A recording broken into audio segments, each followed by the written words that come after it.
Kien hemm sens ta' apprezzament lejn il-membri parlamentari Ewropej David Casa u Peter Kuraġġuż li bqgħu bi prinċipji sodi anke fl-Unjoni Ewropea u votaw kontra r-rapport tal-Kummissjoni Ewropea tal-2024.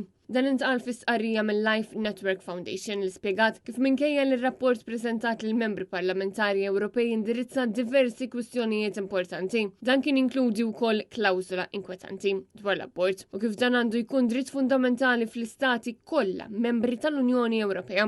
Life Network Foundation urrit ukoll id-diżappunt tagħha fl-MEPs Laburisti Alexa Ġussaliba, Daniela Tartu Thomas Bajada tal-li dawn ma ħadux l-istess pożizzjoni dwar din il-klawżola li timpatta s-sovranità tan-nazzjon u kif dan jipproteġi l-ħajja. Fl-istqarrija Life Network Foundation sostniet li huma jemmnu li liġijiet dwar materji relatati mal-ħajja għandhom ikunu approvati skont it-twemmin tan-nazzjon. Malta dejjem kienet konsistenti dwar l-importanza tal-ħajja umana u għalhekk din il-fondazzjoni mill-ġdid urrit l-apprezzament tagħha lejn dawk ir-rappreżentanti li jkomplu juru dawn il-valuri fuq livell internazzjonali. Life Network Foundation spjegat ukoll li l-vot ta' Peter Kuraġġuż u David Casa ma kienx wieħed li jarmistadna ta' dritt iżda wieħed li juri kuraġġ biex jiddefendi l-ħajja umana f'kull stadju tagħha.